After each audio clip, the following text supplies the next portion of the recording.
everyone. Welcome to week 7. Thank you all for coming. Today we're going to talk about what I'm calling the gamma ray pulsar revolution. This is a very exciting era of gamma ray astronomy right now. It's actually the area I work in. Pulsars is an area of science that I work in the broader context of gamma ray science. And what we're going to talk about today is a telescope that I work on and a pulsar discovery that was made with that telescope. But that's going to come towards the second half of the talk. The first half of the talk, I'm going to just sort of introduce gamma ray pulsars in general and this revolutionary period that we're in right now. To remind everybody where we've been, all these 6 weeks prior, it's amazing how far we've come. And so, most of the time we've been talking about the radio emission, and last week you heard all of the nasty weirdness about radio. And the radio emission is one area where things are still pretty weird and not well understood. The phenomena that we saw last week and in previous weeks are phenomena that people are still trying to get their physics heads around. However, the gamma rays, while it's quite new and very exciting, it is an area where we feel like we have more understanding. So let's get on with it then. So first of all, the question, what is a gamma ray? And when most people think about gamma rays, they think about the Incredible Hulk. And when I was putting this slide together, I thought of alternate captions for this. So the story of my life at the University of Chicago, arriving, facing the first winter, preparing for my first continental, and of course, how I look today. Yeah, that's true, I am from Ireland, yeah, that's very good. But really there's nothing mysterious as the caption talks about the mysterious gamma rays. There's really nothing mysterious about them at all. They're just another member of the electromagnetic spectrum that runs from radio to microwave, infrared, visible, ultraviolet, X-ray, and gamma ray. And I guess people just ran out of names because gamma ray just keeps on going and radio just keeps on going. And so people who work in radio work in low frequency radio, very low frequency radio, ultra low frequency radio. And the same happens in gamma rays. We have gamma rays, high energy gamma rays, and very high energy gamma rays, and ultra high energy gamma rays. And pretty much what actually historically, and it's kind of a problem in a way, because our idea of the electromagnetic spectrum and our idea and how to detect it sort of happened in different times. So when X-rays were created, what were they exactly? And when we discovered different elements along the way, we had sort of different tools to measure it. And so actually what sort of chops up the electromagnetic spectrum is more our tools to measure it rather than what's happening in physics of photons. But just to give a sense of the scale that's ranged here between radio and gamma rays, this is so I plotted here on the underneath the energy that's associated with the photon. So a radio wave has about 10 micro electron volts. Then the optical light from your light bulb is about 1.5 electron volts. If you get an X-ray, you're talking about 1,000 electron volts, a kilo electron volt. If you see gamma rays from the solar flare on the sun, that's about 10 mega electron volts. I probably should have put something in here with giga electron volts, which we'll talk about later. And then the area that my telescope works in is at tera electron volts, and that has 12 zeros at the end. And a way to appreciate that sense of scale is to think, this is just to give a sense of scale. It's not related to any physics, but to give a sense of relating the scale. The mass that is in 1 centimeter of hair is about 33 milligrams. And that, if you think about the mass or the weight of that compared to the weight of 20 grains of rice, then you're moving from radio to optical in terms of the scale change.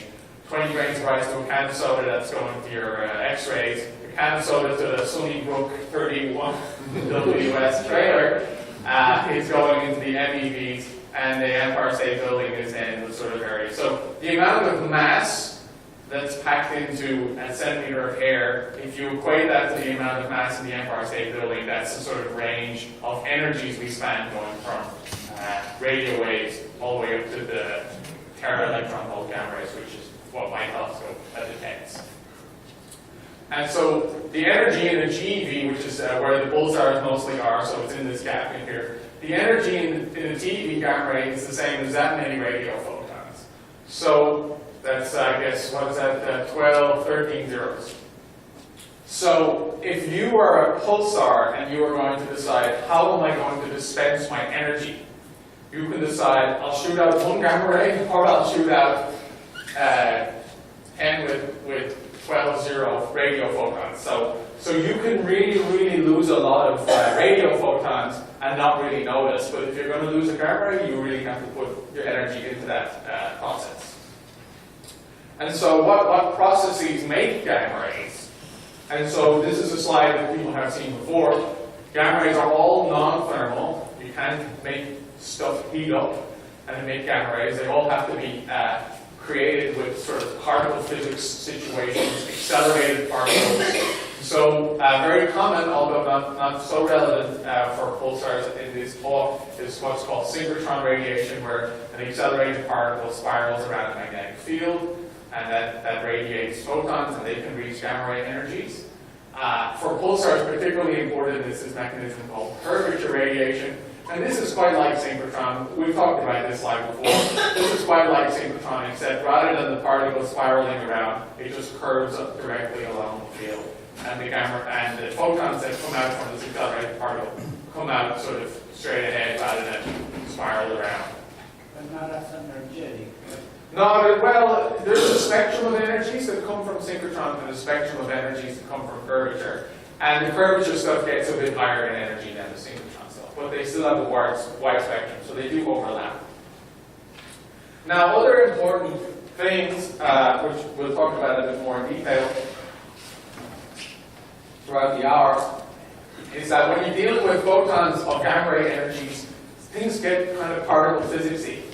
And there's reasons for that. And so one of the particle physics sort of situations that can happen if you have a gamma ray photon is it can collide with another photon and create an electron-positron pair.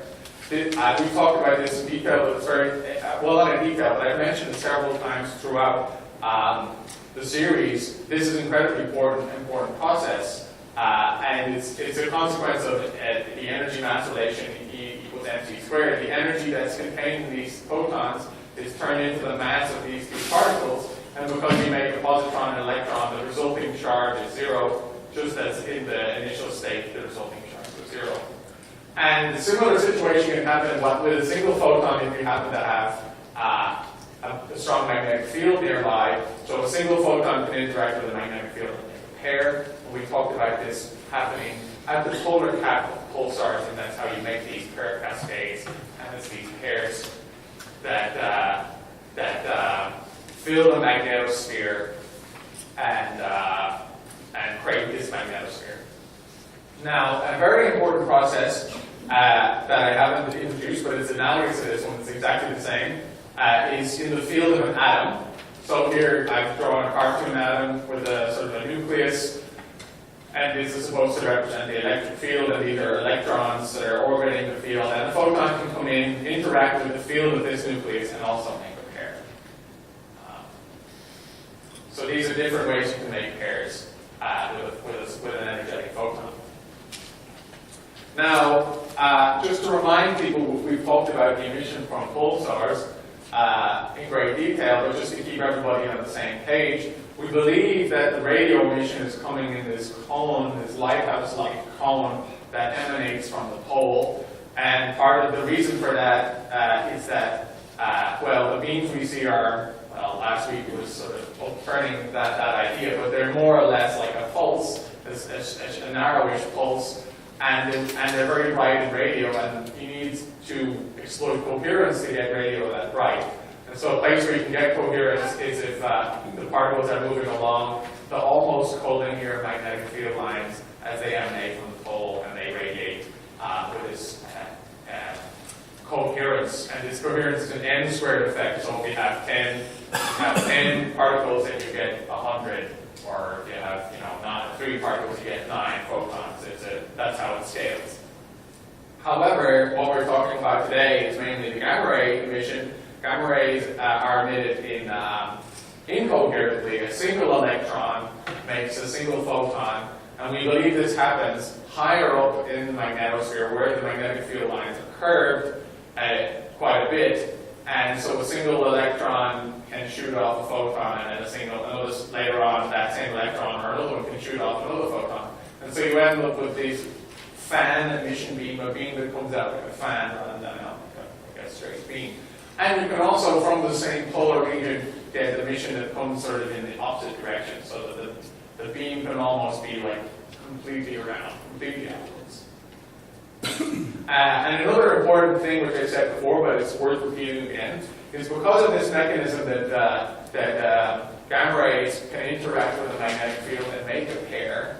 If you're a pulsar and you want to make a gamma ray and you want that gamma ray to be observed by people far away, then you have to make that gamma ray high enough out in the magnetosphere, or else it won't escape. If you make a very energetic gamma ray down here, before it ever gets out to an observer, on the Earth or somewhere else, it will interact with the magnetic field and deposit its energy and make a pair. So if you want to make gamma rays that are observable, you're forced to push them into higher altitudes. Now this kind of idea, the ideas that I've just described there, they've been bouncing around for about 30 years. Or 40 years, because in the 70s, we detected the first gamma ray pulsars, and by all accounts, people who were around in the 70s to witness gamma ray pulsars were just freaked out. It created a whole field of gamma ray astronomy almost. People were just very excited to see that gamma rays could also be pulsed. And so there was a lot of satellite activity at the time. Many of them were military satellites. Both the Soviets and the Americans had satellites in orbit that were sort of looking for gamma rays from actually the Earth, because they thought, well, another place where gamma rays come from in the sort of Bruce Banner origin story of the Hulk is a nuclear bomb or a nuclear detonation. And so the Americans were spying on like the Soviets to see, well, if they're going to make a bomb, will we see any gamma rays coming out? And if we see gamma rays, we know that they're doing nuclear testing. And what they in fact found was not a lot of activity on the Earth, but a lot of activity in space. And something was like, whoa, there's gamma rays in space? And those original telescopes that the US military had, they didn't have very high resolution. It's not like today where they can pinpoint exactly where it was. They could just say, oh, there's something over here. So it was quite a mystery around gamma rays from space. And that mystery was sort of solved incrementally by these rockets. They would fly rockets with gamma ray detectors, and they would be for a little while. But then in 1991, they put up a very amazing gamma ray observatory called the Compton Gamma Ray Observatory, which is named after Compton, the same guy Arthur Compton that this lecture is named after. So that's nice. So this is an image of the Compton Gamma Ray Observatory, which flew from 1991 to 2000. And this was launched by the space shuttle, so that's how we have a nice picture of it, because it was men on the shuttle with a camera taking a photograph of it. And what they found was 7 pulsars. So the Crab and Vela, which we already know about, and a bunch of this. Now, don't look too hard at this plot. All you really have to look at is pretty much down here at the bottom. This is how the gamma ray pulse looks like in a graph. We've seen this before, the 2 peaks. And this is how Vela looks as well, 2 peaks with a bridge, and a bunch of others. And one that I want to point out is this one, which is called Kaminga. And this doesn't have a radio pulsar. So this was the first pulsar that was discovered that wasn't a radio pulsar, but it was a gamma ray pulsar. And so this opened up a lot of questions. What's going on here? Can we have a gamma ray pulsar and not a radio pulsar? And so this was a story in the 90s. And this got people so excited that they built another space telescope, and this space telescope is called the Fermi Space Telescope. You probably have heard about it from Kim, who gave last year's, or the last Compton lecture, and I'll talk a little bit about the dark matter side of it, which he talked a lot about. I'll talk about that at the very end. But the Fermi Space Telescope is operating right now, and it's making amazing discoveries, and it's an instrument that I work on, and that's why we have this gamma ray pulsar revolution. So this is an image of the sky as seen by the Fermi Space Telescope. And what you have to think about is the galaxy, the Milky Way galaxy. It's like this picture you've seen. I probably should have put a picture of. It's like a spiral galaxy, and we live kind of, about 2/3 out in the spiral, and we are looking back through it. So if you look back towards the center of the galaxy, you kind of see most of the material lies along a plane of the galaxy. And so this is the plane of the galaxy in gamma rays. And then we can see a lot of astronomical sources up here. These are all other types of gamma ray. These are actually other galaxies these are particularly called AGN, active galactic nuclei, but that's not what we're talking about. But there's this glow of gamma rays that's coming from the galaxy. Most of this glow is not actually coming from sources in our galaxy. It's not like there's a bunch of stuff in the galaxy that makes gamma rays. Actually, what's happening for most of the gamma rays that we see is that our galaxy is sitting in a bath of cosmic rays. These are charged particles, protons, that were created in other places. And they whiz around, and when protons interact, when high energetic protons interact with the stuff like the stars and the dust and the gas in our galaxy, then they make gamma rays. So most of this glow is actually coming from cosmic rays bouncing off matter in our galaxy. But there are some clear sources, like here and here and here, and several over here. You can see some clear sources. And so the Vela pulsar, which this is an X-ray image of the Vela pulsar, we talked about this quite a bit. A couple of weeks ago, this is the Vela pulsar right here, nice, very bright gamma ray source. The crab, which we talked about, and we'll talk about a lot more today, that's that guy. And this Gaminga, this mysterious gamma ray pulsar that has no radio counterpart, that's him there. And so, like I said, before Fermi launched, we knew of about 6 or 7 pulsars that were gamma ray pulsars. And since Fermi has launched, we've detected 150 new pulsars. So this is why I call it a gamma ray pulsar revolution. We've gone from half a dozen to over 100. And so it's a huge amount of interest and science to be done with gamma ray pulsars, and that's actually what I worked a lot on. Rightio. So how do these gamma ray pulsars look? So you've seen these figures before, but I just want to remind you. So this is a crab, and what's plotted in all of these plots, we're going to see a few plots over the next few slides. What's plotted in all of these plots, the black is the gamma ray pulse profile, and the red is the radio pulse profile. And you don't need to worry about the blue. The blue is just a fit. Like somebody trying to put a mathematical function through the black. So don't worry about the blue. And so we see with the crab, we have a nice emission pulse, and then this thing called the bridge, and then a secondary emission pulse. And that's pretty much exactly co-aligned with the radio pulse. We have a radio pulse, and then a second radio pulse.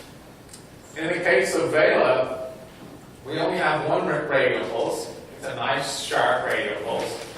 And then later on, we see the structure from the gamma rays. So the gamma rays is not aligned with the radio. And in fact, we see two pulses, two very prominent pulses in the gamma rays.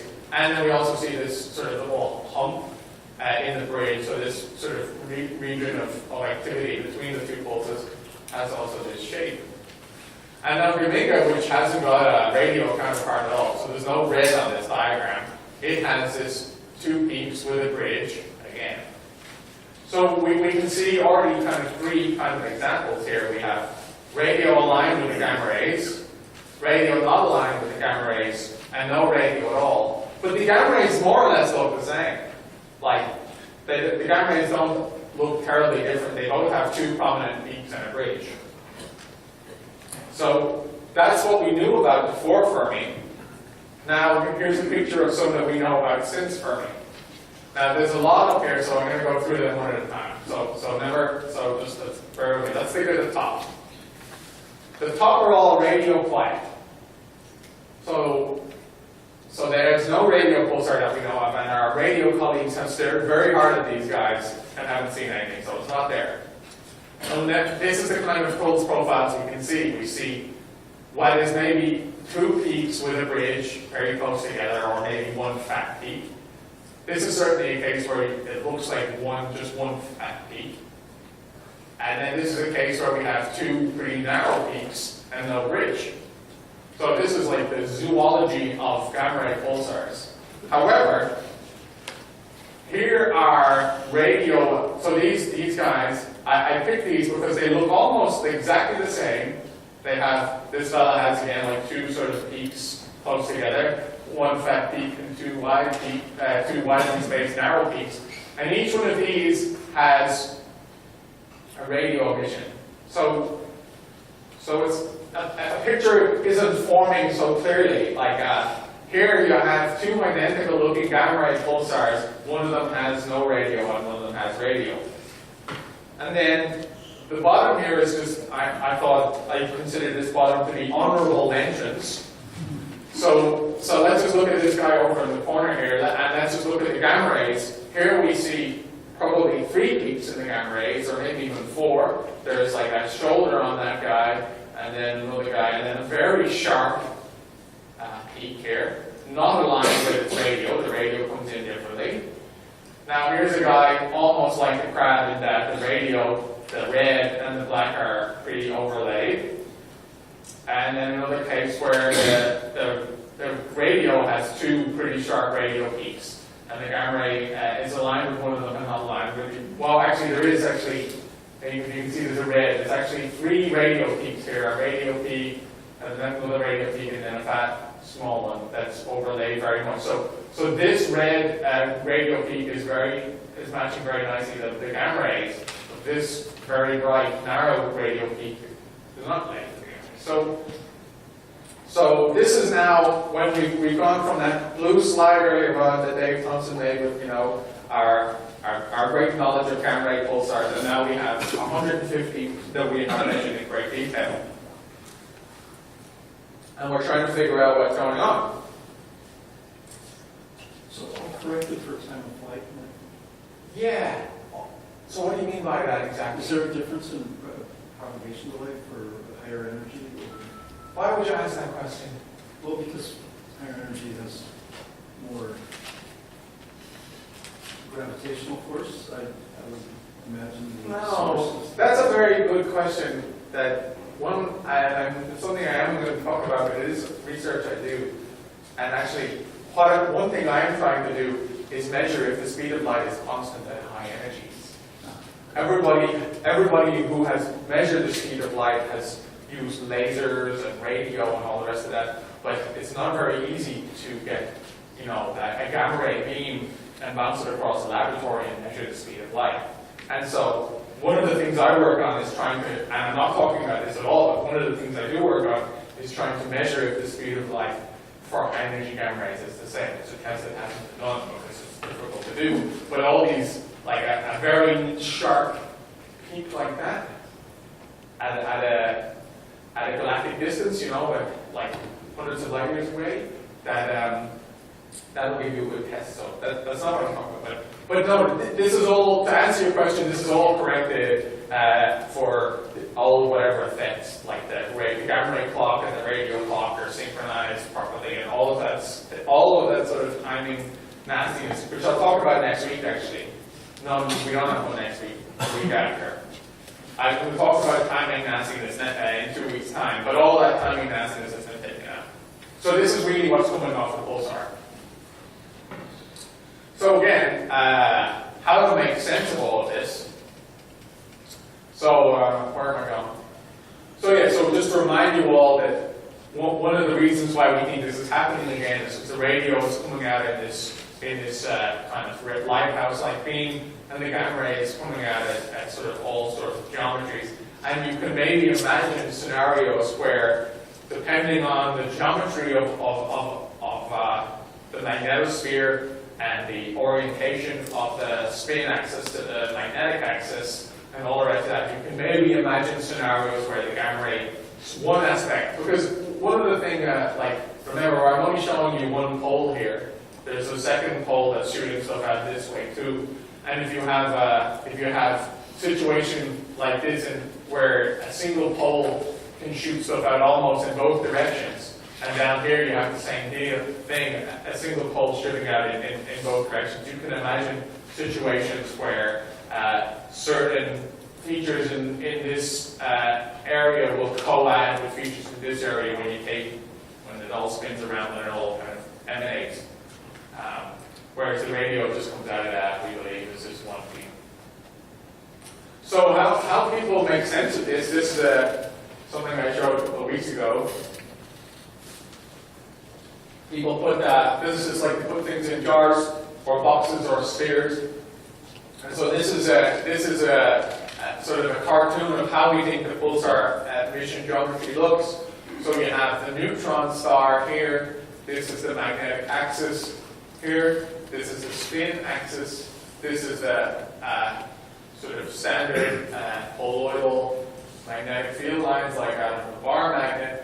And then we have a distance away from the neutron star, which if you were traveling, co-rotating around with the neutron star at this distance, you would be traveling at greater than the speed of light. So this boundary is called a light cylinder. So you have the radius of the light cylinder here. And magnetic field lines which cross the light cylinder can reconnect to their opposite pole, and they go out and they reconnect later with some gas or dust or whatever that's out here. And so people have looked at this picture for 40 years and scratched their heads and wondered, well, where is the emission coming from?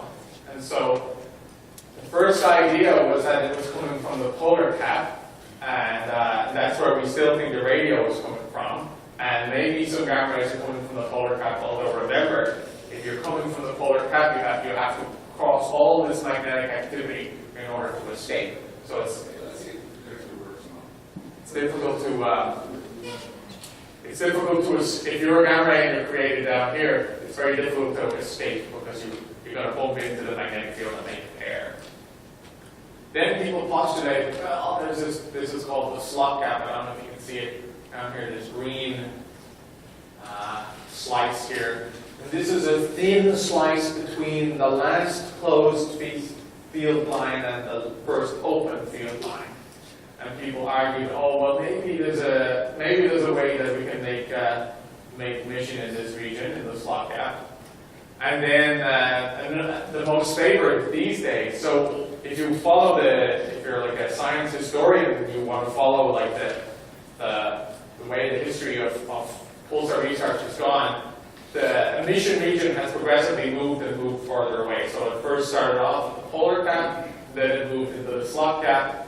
Then when I started working on it, it was pretty solidly in the outer gap. And those of you who read Roger Romani's piece that I passed around, that is an article that I stole from Science magazine. I didn't write that. But he is even suggesting now that it's coming from something called the striped wind, which is a region outside the light cylinder where the sort of waves of particles that we have talked about that get created in this magnetosphere, when they start to exit the light cylinder and fill out the pulsar wind nebula that we showed, that there's sort of a wind of particles that comes out, and this wind is maybe where the emission is coming from. So the theory of where the emission is coming from is evolving over the last 30 years, and the direction it's moving is outwards. But this, again, is a sort of standard picture.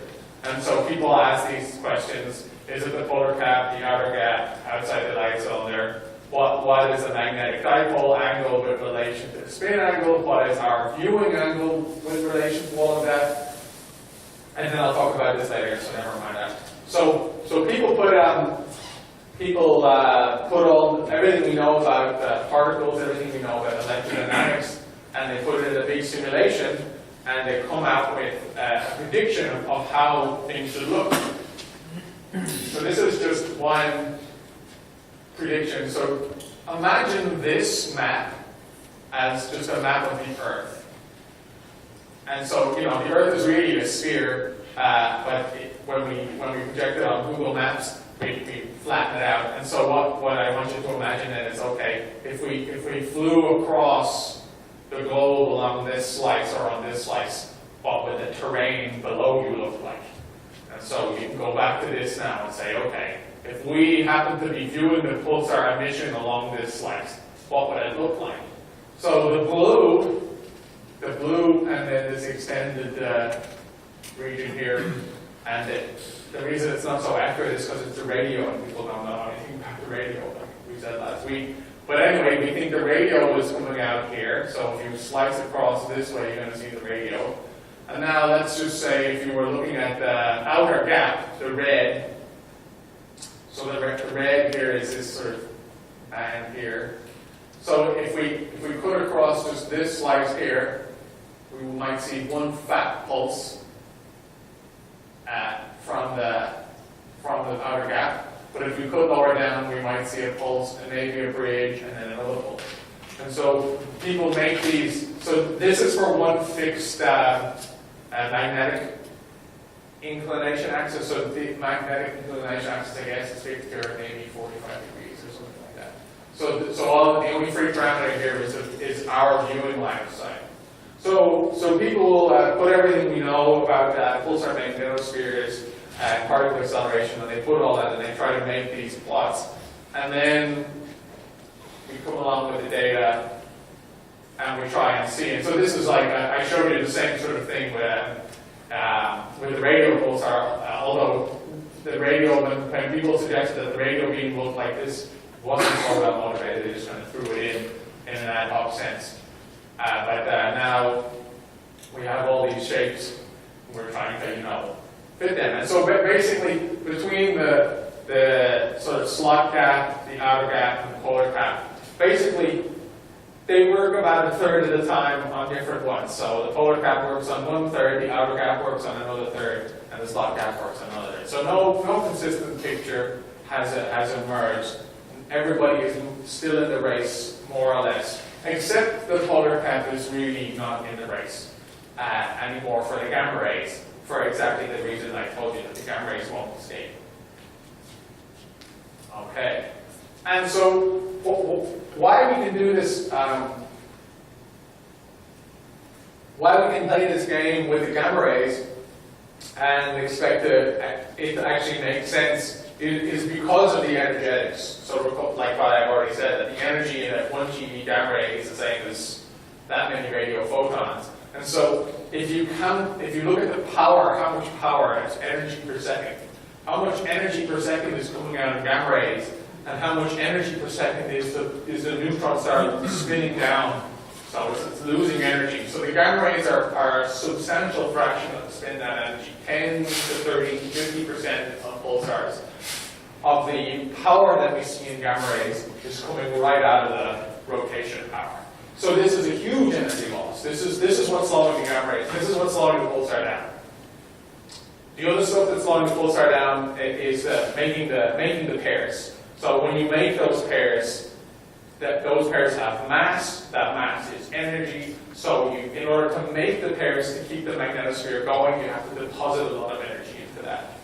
And then those pairs themselves lose energy through the gamma rays, and so the gamma ray emission is really slowing it down. And so because we can actually tap pretty easily, well not easily, but it's not insane to try and understand how the gamma ray emission is happening in the magnetosphere because it's such a large fraction of the energy put in. And so people work on this, and this is very accurate area of research. All right, how we doing? Okay, so I'm trying to switch gears a little bit. So while I have tried to convince you that we have a wide variety of gamma ray pulsar shapes, so this is how the pulsar beam looks in gamma rays, with gamma ray pulsars there is one very, very consistent thing that all gamma ray pulsars do, and it's that their energy spectrums look the same. So what's plotted here is sort of how how much is coming out and what energy. So this ranges from 100 MeV, 1 GeV, 10 GeV, 100 GeV. And so what this telling you is that, so this is essentially in units of energy. So how much of the pulsar's energy is being lost with photons of this energy?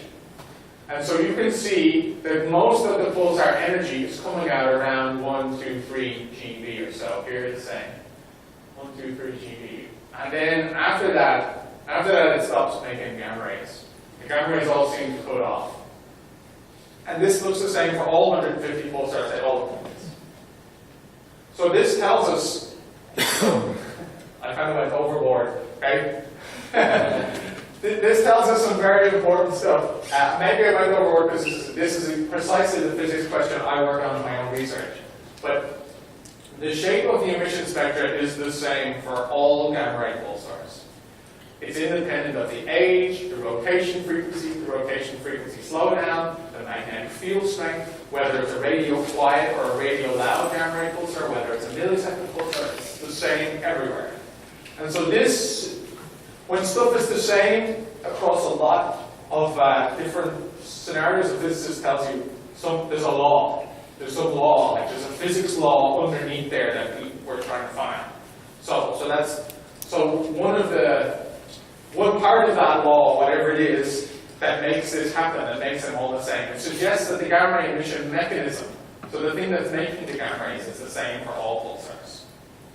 And this mechanism, whatever it is, can be very strongly dependent on any of these factors. Because if it was strongly dependent, then we would expect variation in the energy spectrum, and we don't see that variation. And so very proudly, I would say, people have decided it's a solved problem. It's a solved problem, and their solution to the problem is this guy, curvature radiation. So this is this non-thermal emission mechanism where the particle is bent by the magnetic field, but doesn't spiral around. So, okay, if that's the case, a good physicist should be able to make a prediction. They should say, I believe this is what's happening, and if it really is happening, then we should expect X and Y and Z to happen, to make a testable hypothesis. So physicists have, looked into their computer codes, and they figured out that a prediction is that the spectra should cut off exponentially. So this is kind of what we see is the reason that these things fall as fast as they do. So this is in a log scale. So it's like 100 times, 10 times, 1%, 0.1%. So it's falling very fast. So they say, okay, curvature radiation is our guide, and that predicts that we should have exponential cutoffs. And so out here at 100 GeV, or maybe a TeV, when my telescope works, a few hundred TeV, we should never see anything. If we ever see anything, then it can't be curvature radiation, because curvature radiation has to, it's down two floors in the basement by the time we get out here. All right? So that's, when I was a PhD student and I read all the books about pulsars, that was the story. So now I'm switching gears. I'm going to come back to this part of the story in a minute, but I'm going to tell you a little bit about gamma ray astronomy in general. So how do we measure gamma rays? So yeah, we're going to take a pause. Maybe I'll even take a few questions actually. Does anyone have a question? You had a question I satisfied you? Yeah, that distinction between the spiral motion around the magnetic field versus curvature. You have a magnetic field and a strong magnetic field, and my question is what determines whether it spirals or simply curves? Something that, is there something that determines that? It's the energy loss. It's the energy loss. If the magnetic field is so strong, the spiral is so, how should I put it? The spiral is, you're going to lose your energy to. You're going to lose any parallel, any energy you have going against the magnetic field will be lost from you through emission, through synchrotron emission. So So synchrotron is a way to lose energy, it's a way to give off your photons. And if you have a very strong magnetic field and you're not moving aligned with it, which is the way to lose the least amount of energy, you're going to lose it. So when you have a very strong magnetic field, the spiral is basically down the way. The spiral is completely down the way. Is there some concept that it's a diminishing factor relative to another factor? Is it, and it's so... No. No? All right, that's... Anyone else? Anyone else got a... Well, when we move on to how we measure gamma rays? All right. Okay. So I think this is one. I like. I think this is an interesting change in pace, given that we've been talking a lot about faraway blogs and cartoons. Now we can talk about real stuff that we build and put in space and put on the ground. So that's good. So how do we do astronomy? How do we do astronomy? So astronomy is more or less based on the ability to focus light. If you can't focus light, you can't do astronomy, more or less. And like what you have up here, a refracting telescope, a lens, that lens bends light, that bends it, and then you can make a focus, and then you can make an image.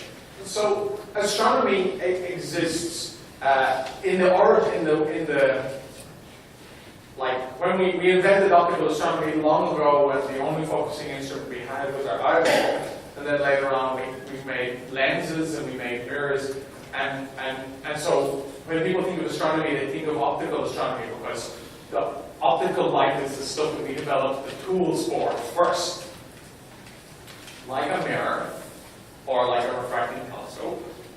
Later on, we learned about radio waves and we built essentially the same thing. We built something that will help us focus the light, the radio light, into a focal point and make images.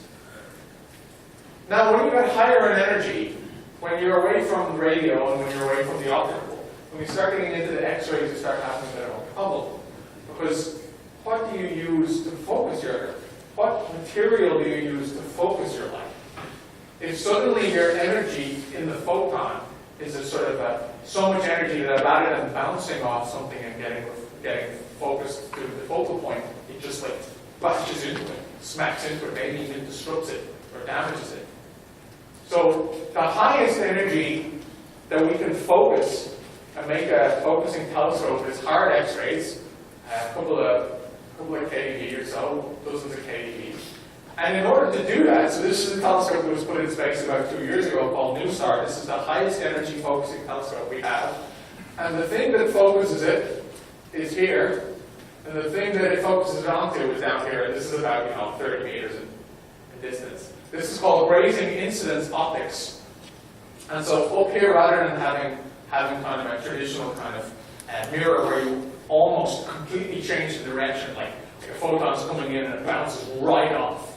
If you have an X-ray and you have an X-ray coming in this way, it'll just burrow into the material. It won't bounce off it. So in order to make it bounce off, you can't have a mirror that's like this. You have to have a mirror like this. So the X-ray comes in and it will glance and then goes like way down to your focal point. And so in order for you to have focusing power, when you have such a slight grazing angle, is you have to put your grazing optics and your focal plane 30 meters apart.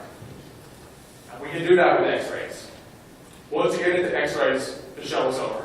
Once you get higher energy X-rays or gamma rays, you can't do this. Gamma ray will just not bounce off, it will just embed itself in it. The light in this case, this one comes from here. Yeah, it comes in here, glances off plate in here, and That's like the Chandra. That's like Chandra, exactly. That's how Chandra works. But this Chandra doesn't operate at quite as high energies as NuSTAR. And so this was exactly what I was saying. If you want to have a typical optical scenario that people are used to, you have to be able to.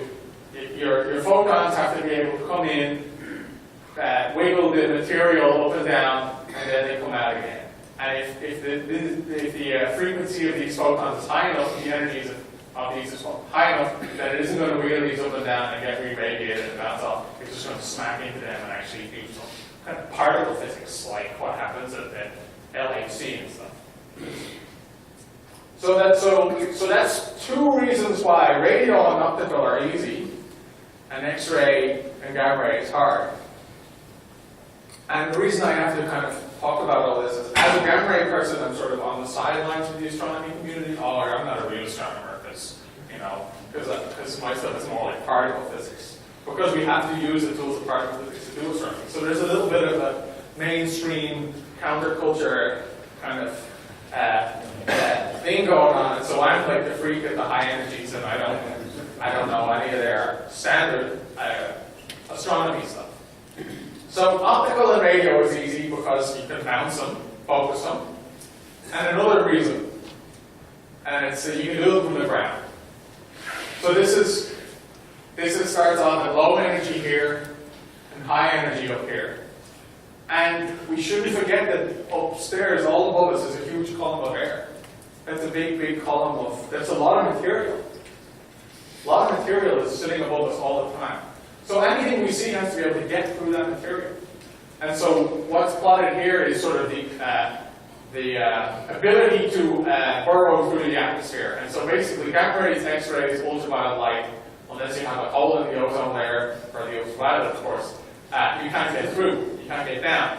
Then when we get into the optical, just because of what air is made of, the molecules of air allow regular light, what we call regular. That's why we call it regular light. That's why our eyes are sensitive to it, because we evolved on a planet that had an atmosphere that let this kind of light in, and so as we evolved as different species, our eyes became sensitive to that kind of light because that's what was around.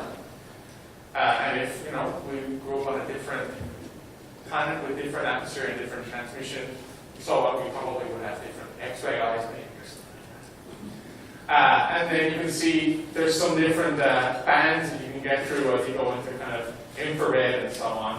But once you get into the infrared again, you're forced back into space. And that's why the Spitzer Infrared Space Telescope, that has to go in space. And then once you get into the radio again, it opens up again. So if you want to see gamma rays, you want to see X-rays, you want to see infrared, you got to bring a telescope in space. Okay. And when you put so have I shown you this picture already? Yeah. So this is a picture of the Fermi Space Telescope. It's only an artist's impression because this wasn't deposited in space with the space shuttle, which is a shame. It's nice to be able to say, there you go, put you in space and take a photograph. So the photographs that we have of this is when it's all collapsed into this sort of small package state. So it's put in the nose cone of a rocket and sent up there. So there isn't any nice image of this in space, which is a shame. So we only have a cartoon image. And what's up here is essentially just a big block of mass. There's no focusing optics. You can't do focusing optics with gamma rays. So you just have a big block of mass. And how it works then is it utilizes this property here. So this big block of mass is of course made of atoms. And when the gamma ray comes in and it comes into the field of the atom, it makes a pair. And this electron whizzes one way, and well, actually they more or less whiz exactly the same direction. So it's very boosted in the forward direction. So the gamma ray will come in, the pair will come out almost in the same direction. And so this electric charge in the positron and the electric charge in the gamma ray, they kind of smack into stuff and lose energy and deposit all their energy. And you can follow that track. You can follow that track in this detector. And by reconstructing the track of the electron and reconstructing the track of the proton, you can then infer what the gamma ray came in this direction. So there's no focus. It's just a target. And it's energy too? Yeah, it's exactly. And the amount of energy, exactly. The amount of energy that gets I should have said that. So not only can you measure the direction that the electrons go, and therefore infer the direction of the photon, you can also measure the amount of energy that was deposited, and therefore measure the energy or the wavelength of the photon. And so this creates a bit of a this is really awesome, and you can see amazing maps that we can make of this, but it creates a bit of a problem. The only way that, you hear, maybe you're listening to this controversy about the TMT in Hawaii, the 30-meter telescope, there's some controversy about it. But basically, astronomers want bigger telescopes. And most of the time that just means we'll build a bigger dish. We'll build a bigger dish. But here we need more mass. There's just no way getting around it. You can't put a dish that does all of the work of collecting, and then let's say imagine a dish that's like this, that does all the collecting, and then all the fancy electronics that does the measuring up here, and that's the expensive part, and this is the sort of cheap part or whatever.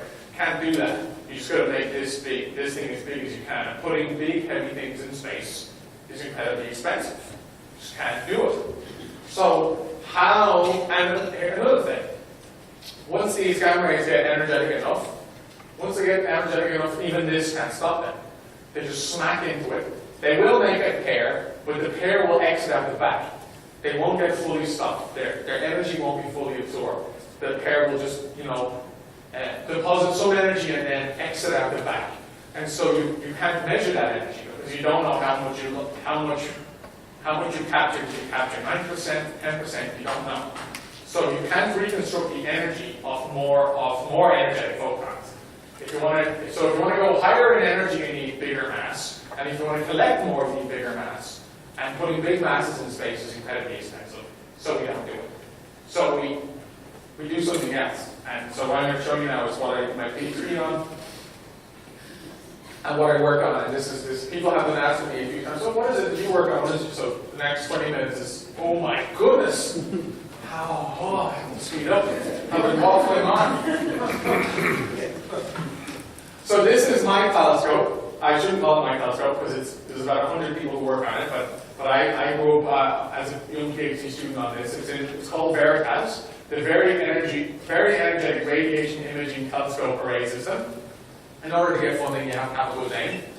And it's made of 4 optical light telescopes. So these are 12 meters in diameter, a total surface area of 113 square meters, and there's about 160 facets or 150 facets. And my claim to fame in the experiment is that I developed a technique for aligning these facets, which means that I'm an expert bolt turner because every one of these has 3 bolts, and so you have to adjust 3 bolts, and so I've spent countless hours going around this dish turning bolts. Hooray for PhD! So yeah, I said it's in Arizona. We got these 4 big, huge mirrors, and then the mirrors focus light onto the camera. The camera is up here, and the camera is made of very fancy photo detectors called photomultiplier tubes. And so this, when you think of a gigapixel camera or a 500 megapixel camera that you would have in your iPhone or whatever, this has got 500 pixels. So it's ultra low resolution, but they're very fast. These things can record images in a nanosecond. Now, the problem of the atmosphere. The problem of the atmosphere becomes the solution of the atmosphere.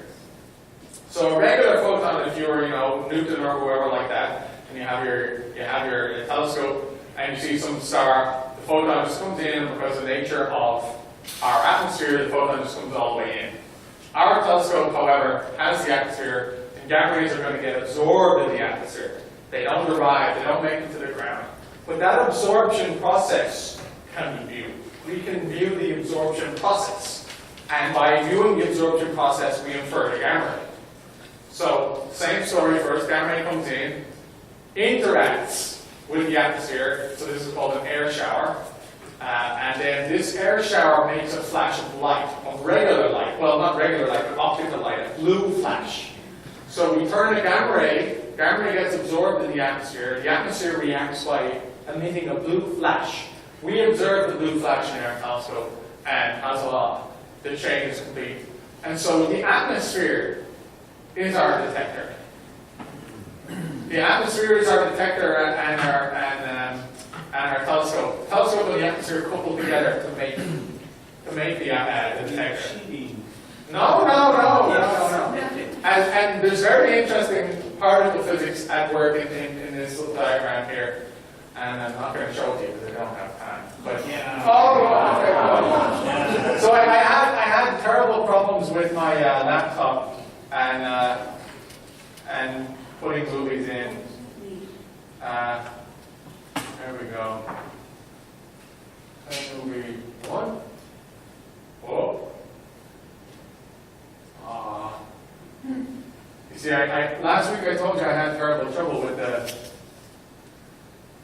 with getting movies in, and it made all my things corrupt and everything, and I had to. Yeah. All right, here we go. Go away.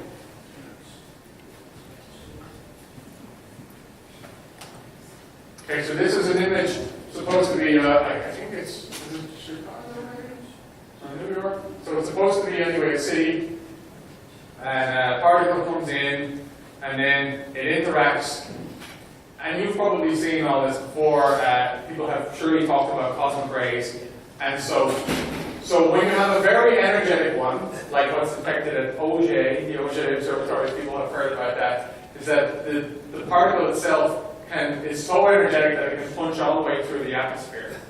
But if it isn't energetic enough, like a TV or 10 TV, where my telescope works, the thing gets absorbed higher in the atmosphere and it radiates light out.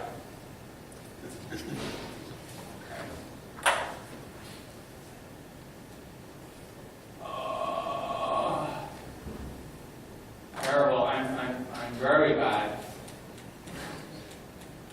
This is what you all. How many slides did we cover already? 22 slides. Ooh. 51. All right. So here we are. Now we saw movie 1. That was a movie. And so the light that comes off this particle shower, which is the same kind of shower that happens in Fermi, but now it's happening, high in the atmosphere. It makes a flash. And so this is the same, because the photon is so much energy that it can actually smack other particles and, smack them apart and make gluons and quarks and mesons and all that stuff. All that action is happening up in that shower. And if you're in a plane at high altitudes, like if you're an air hostess or a pilot, and you're flying in a plane, like for your whole life, you're actually getting cosmic rays all the time, hitting you, which isn't so healthy. And so this is the same physics that's happening at the LHC, but it's happening. So I don't know if you know. Oh God, I got so much to say. But there was all this worry that the LHC is going to make a black hole. You guys remember? People were thinking. Well, the thing is that people need to remember that the LHC doesn't have a monopoly on particle physics. It's happening in nature everywhere. And so if the LHC is going to make a black hole, we would have seen 50 black holes, go off and gobble up the whole universe, last week. So, nothing to worry about. So what's happening? What's happening? So we have an electron that has been, through this sort of energy deposition mechanism of the gamma ray, we have an electron coming out. Now the electron comes into the air. And what this electron is doing is it's traveling faster than the speed of light in air. So remember, the speed of light in a vacuum cannot be exceeded.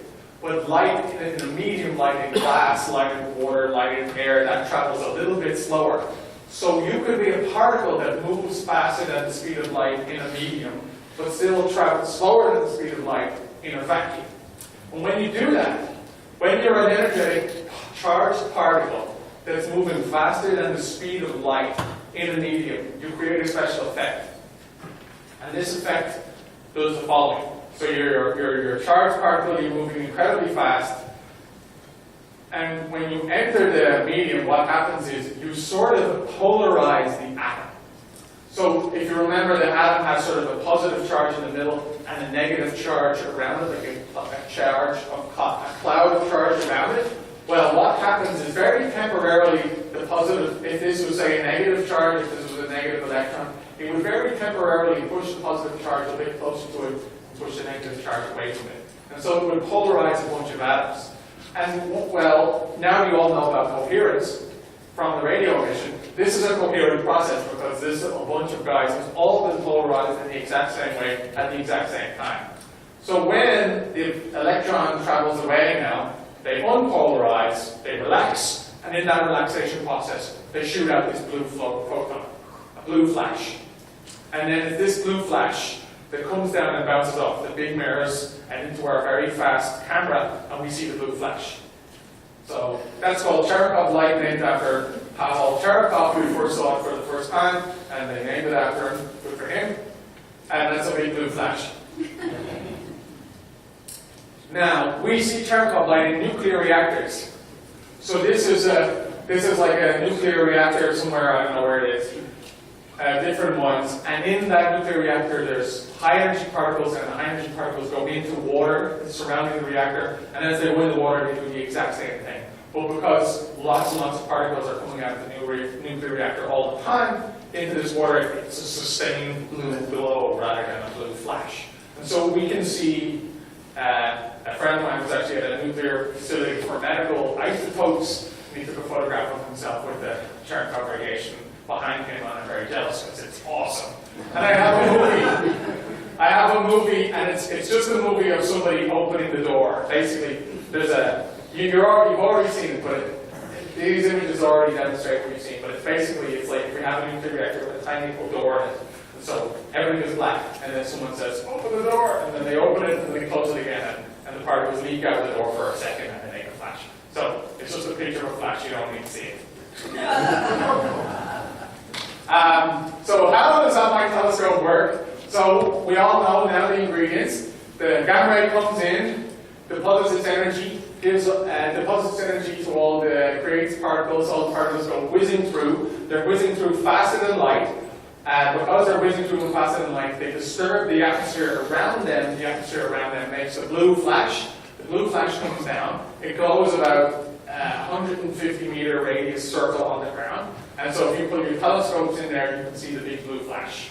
Hooray! With our very sensitive photo detectors. And this is what one of those flashes looks like.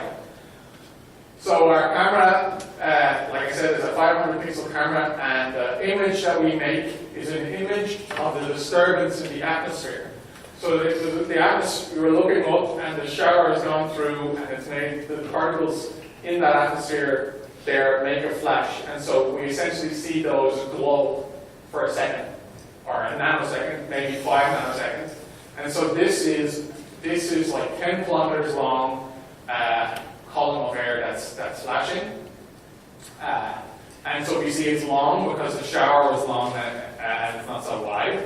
And if you have 4 telescopes like we have, and they're all looking at the same shower, so now we're stereoscopically imaging the shower. So one telescope sees it from this angle, another telescope sees it from this angle, and so if you see the shower from multiple directions, you can completely reconstruct its geometry.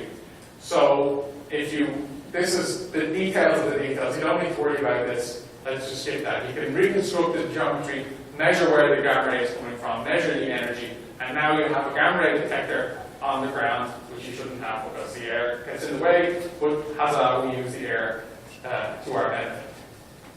Oh God, I'm running so late. God, I'm such a waffler. Waffling on and on and on. Alright, so I'm going to wrap up in like 5 minutes, so don't worry. So this is what we know about the crab. We've seen an image like this before. This is the pulse, the main pulse, the interpulse. Then this is how it looks in optical, X-rays, hard X-rays, soft gamma rays, high energy gamma rays, high energy gamma rays again, and then V8, very high energy gamma rays, but it's only 25 GeV, so it's not quite very high energy. But anyway, this is how it looks. And remember this, now with our telescope, we see this. So this is the VERTIAS telescope's measurement of the crab. So Fermi is underneath, you see the first pulse, the bridge, and the second pulse. VERTIAS sees the first pulse very narrow, tiny, and the second pulse broad and big. And that is sort of the same, not quite, but sort of the same what happens at hard X, like if you see hard X-rays, the second peak is dominant over the first peak. And also in soft gamma rays, what's called soft gamma rays, the second peak is dominant. And then as we go higher in energy, the main peak becomes dominant again. And then as we go even higher in energy, the second peak becomes dominant. That's just the fancy details. But anyway, remember our prediction. Remember our prediction. if it's curvature radiation, the thing that everybody believes it is, if it's curvature radiation, then it has to fall off exponentially like this. And this, by the way, is like 40 years of hard work of people not being able to measure it. So these are upper limits. It's saying it's not out here, and if it is out here, it's lower than this line. But the prediction is that it goes like down here. So, you know, nobody ever expected to see it, even though they spent 40 years trying to look for it. When we come along with our telescope, and what I wrote about in my PhD, is this detection right here. So what you saw of the pulse, that puts it in this location. So we see the pulsar continue on, rather than falling, like the theory tells us it should do, we see it continuing on. So what that means? What does that mean? Absolutely. What indeed does this mean? Well, it means the prediction is wrong. It's not curvature. It can't be curvature. Curvature can't do it. It's not energetic enough. So what's left? There we go. Curvature is not the dominant emission mechanism in the graph. Hooray. So I told you all about the non-thermal emission mechanisms, and I left one out. And I shouldn't have left this one out because it's named after Mr. Compton. It's called Compton scattering. And what it means is, so never mind regular Compton scattering, we're going to talk about it. It's inverse Compton scattering, which is a very high energy electron comes in, he sees a low energy photon, he smacks the low energy photon into a high energy photon, and he goes off with less energy. So it's an electron, rather than an electron radiating a charge, like in curvature radiation and synchrotron radiation, it doesn't radiate, it's going along, and maybe it's radiating on the side of its own business, but it sees a low energy guy, and goes boom, bumps into it, he gets low energy, and the photon's like, woo, and it's very energetic. This is called inverse Compton scattering. And so, is inverse Compton scattering happening in the other pulsars? So this is a crab pulsar, remember, and this is an image from Fermi. And Fermi doesn't have the measurement power over here like VERTIAS has, because they only have a meter-sized cube in space, and we have the whole atmosphere. So we can do it, and they can't. And so the big question is, and the question that I work on as a physicist, is asking the question about these other pulsars. Is there emission happening out here? And I don't, so I only put this in because somebody asked me a few weeks ago, maybe they were a little bit unwound by my boring stellar astrophysics, like, oh, you know, stars live and then they die and blah, blah, blah. And it's not so sexy sounding, whereas people hear dark matter and they think it's sexy. So I was thinking, how can I make pulsars sexy? Of course, I've already done that, but we're going to do it a little bit more. Okay, so very quickly, just very, very quickly, what Tim probably talked about in great detail last time was Fermi, and what he said was that there was this excess in the center of the galaxy, and the excess looked like this. And people who work on dark matter will tell you that this shape looks like what we expect dark matter to look like. So people have been making a lot of noise about, well, how have we detected dark matter at the center of our galaxy? And maybe they have, but it's a very, very, very hard question to answer because there are many astrophysical backgrounds. There are many things that make gamma rays, and those things that make gamma rays can even have spectra like that. And one of them is pulsars. Now, it doesn't look like this shape and this shape don't look quite the same, but the problem is that this is on a linear scale, whereas this is plotted on a log scale. If you plot this on a log scale, then it looks almost exactly the same as that. And could there be pulsars, you know, hanging out in the center of the galaxy? Absolutely. Absolutely. So I try to get funding for my research, and it's difficult to get funding because maybe, you know, there's a lot of competing interests. But if people want to understand this dark matter business at the center of the galaxy, they got to understand pulsars, because you've got to rule out what you know if you're going to invoke the exotic stuff we don't know, like dark matter. So I try to make it look the same, but that's just nonsense, because it's still on a log scale, but I just zoomed it in to fool you. And then I was it myself, so yeah. But they do look exactly the same. So so yeah, the dark matter, so pulsars are important if you want to detect dark matter in gamma rays, because you have to understand your pulsars if you want to understand the new stuff. so that's the end. Thank you very much.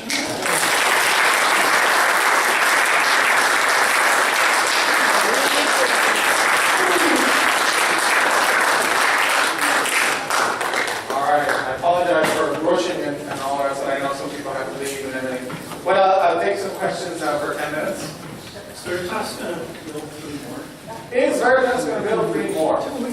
So the future of VERTIAS is a good question. Any of you who have contacts with the, NSF or EOE or big political money bag doling out politician types, we need money for the next generation of telescopes. So after VERTIAS, there's going to be a project called CTA, Cherenkov Telescope Array. And the Cherenkov Telescope Array is a great unholy marriage of all the gamma ray business together. So the people who work on Fermi, the people who work on VERTIAS, the people who work on VERTIS' competitor experiments, which are called HESS and MAGIC. No, PROJ is not gamma rays, it's cosmic rays, and that's even higher energy. Like that's like way over here. But the thing is, the cosmic. So it's important to point out the PROJ people can't point. They can't point. They can tell you we measured the cosmic ray and it had this condition, but they can't tell you where it came from, because cosmic rays have charge. And so because they have charge, they get bent in the magnetic field. So if I'm a source of ultra energy cosmic rays and I spit one out, it's going to go through the universe. It's going to encounter a magnetic field and turn a corner, and then turn another corner, and then come into the Earth. And so you would say, oh, it's coming from this direction, and it might have come from that direction. So the OJ people can't do astronomy in the typical sense because they can't point. We have proven now after 20. I mean, I could give a whole talk about our whole 10 talks about it because it's what I worked on. But my mentor, the field's mentor, Trevor Weeks, who passed away 2 years ago, spent 40 years trying to make this work with no success except for the last 10 years. So it was 30 years of trying to see this flash in the atmosphere and make it do the astronomy stuff. So the field, anyway, VERTIS, its competitor MAGIC, its competitor HESS, and the telescope, space telescope people, Fermi, have all got together to make CTA, which is going to be, rather than 4 telescopes, it's going to be 50 telescopes. And it's going to be really, really brilliant. But the funding agencies in the US are very lukewarm.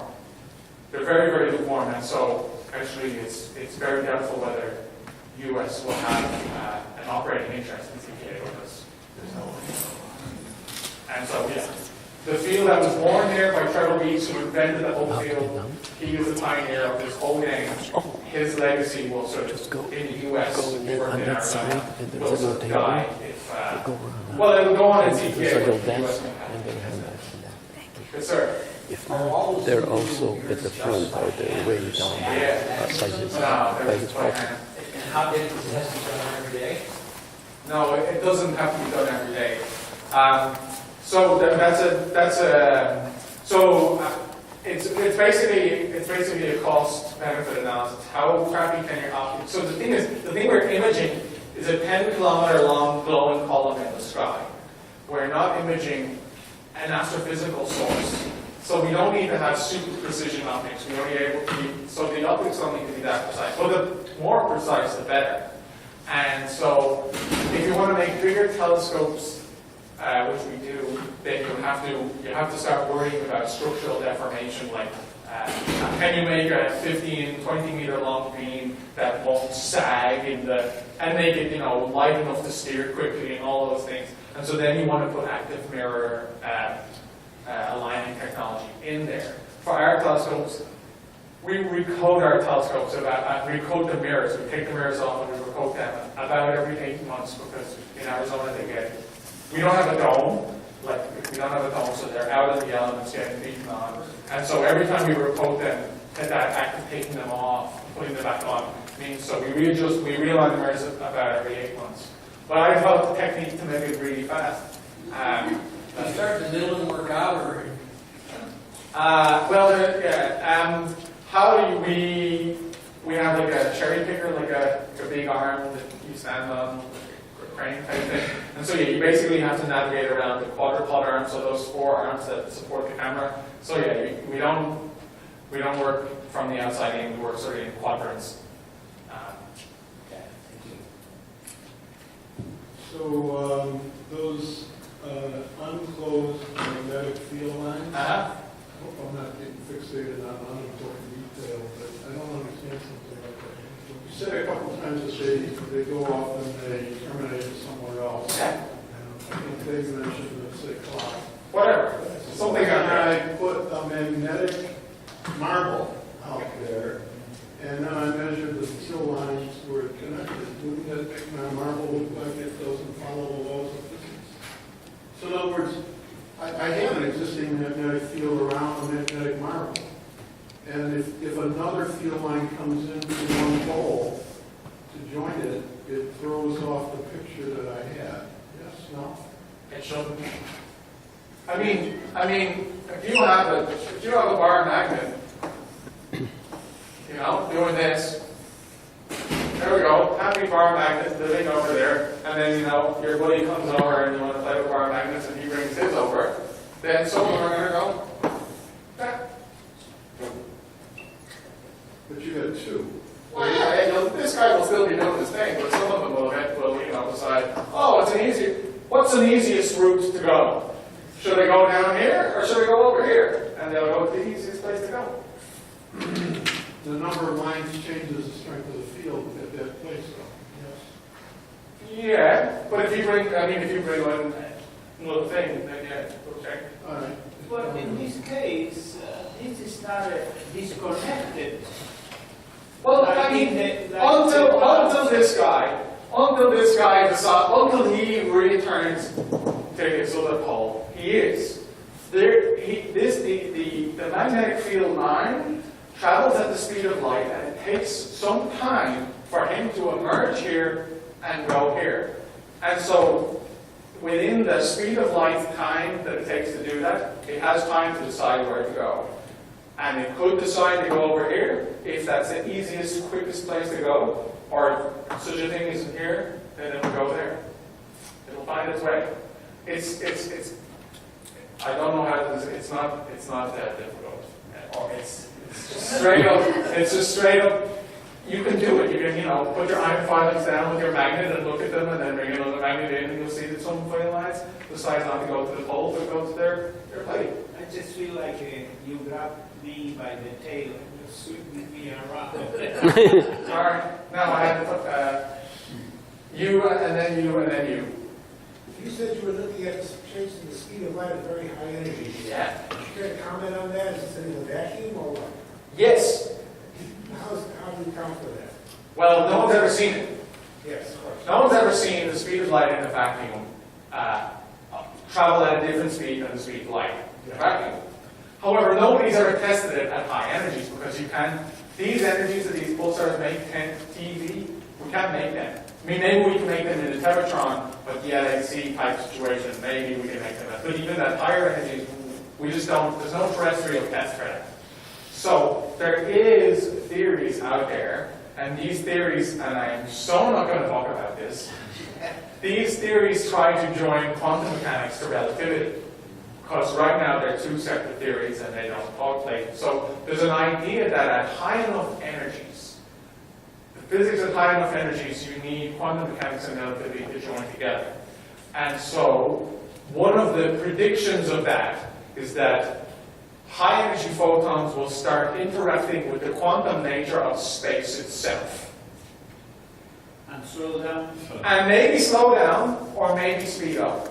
There's different theories. So that if you are at high enough energies, you might start to see the quantum nature of space. And so one of the things that I am trying to use pulsars to do is to test that. Because pulsars give us a very nice pulsed beam of high energy radiation. And so we can mine that and try and see for signatures of different speeds. The Casimir effect, the gap, the Casimir effect, the lower density of virtual particles, would that affect the speed of light? No, that doesn't affect the speed of light. It's a virtual particles that propagate light, actually. So you know your stuff then, to some respect. No, I don't think that has an effect. But the Casimir effect is awesome. Air reduction would occur, and the density of space is less in the gap. So it's change in Yeah, I haven't heard anybody, propose that. Now, you, sir. How many telescopes are there, VERTIAS now, and are they all in southern Arizona? So VERTIAS has 4, and they're all in southern Arizona. And we're building a CTA prototype telescope, which will be a 5th, but it won't really be a VERTIAS telescope. It's a prototype for CTA. HESS, our competitors in Namibia, have 4 telescopes. And MAGIC, our competitors in La Palma, have 2 telescopes, but their dishes are 17 meters, whereas ours are 12. Now, sir. Are your telescopes equatorially driven, or do they sweep the sky like the Arecibo telescope? They are azimuth elevation mounted, and we point them at sources of interest. Like we think maybe this pulsar is going to be making gamma rays, and so all the telescopes are tracking the column of air that a gamma ray from that source would hit. Can it respond in this? Hold on. Is that easy? Now, sir. This telescope at Whipple, Yeah. VERTIAS, there are other telescopes there, but, right? So at the Whipple Observatory, where the VERTIAS telescopes are, the original Whipple 10-meter gamma ray telescope, which maybe you've heard of, that was the very first gamma ray telescope that was able to do this, and that was decommissioned and torn down a year ago. Oh, I see. But there are other telescopes on Mount Hopkins. There's the MMP and the 60-inch, and so there are optical telescopes in the. So what's the future of Whipple? And you'll continue with this research with Whipple, right? So there are other so the Whipple Observatory has other telescopes. I'm sorry, not Whipple, but VERTIAS. So yeah, so if VERTIAS doesn't, if the funding agencies turn off the money, they don't give us money to do CTA, then the field was in trouble big time, and we may be able to be involved in CTA, but not have like the role we have now. I mean, like we are one of the main players, certainly the main players in the northern hemisphere right now. And yeah, if we're not in CTA, we won't be at the races. I ask because I'm from Southern Arizona. Ah. As is Steve. Oh, well, I spent a lot of time out there. Now, you, sir. Well, I was wondering if it could respond in the time, like from SWIFT. Yeah. Identifying a source, can you slew that? GRBs. Okay. So the question is, how fast can we slew? And we're not very fast. But MAGIC, who are our competitors, they have made their own design choices and have optimized their telescopes for different reasons, and they can slew pretty fast. And CTA will be able to slew fast, but I'm talking, we could maybe get on any part of the sky in 20 seconds or 50 seconds, 30 seconds, and we're not going to be on it like incredibly fast. But yeah, this is so SWIFT is a space telescope that does a lot of gamma ray bursts, which is a whole other gamma ray science thing, and they're very mysterious and cool, and they're great for the speed of light tests, by the way. The best tests on whether the speed of light changes at higher and higher energies is made with GRBs, because they're so far away, so they have a large amount. So pulsars are in our galaxy, and GRBs are in distant galaxies. So if you are a photon and you travel slightly slower than your low energy buddy, in order for us to perceive that change in speed, you want to have them propagate as far as possible. So the GRBs have an advantage in those tests because they're further away. But yeah, I'm going to leave it there. So no lecture next week. Then my last lecture the week after that, and then the final week will be then for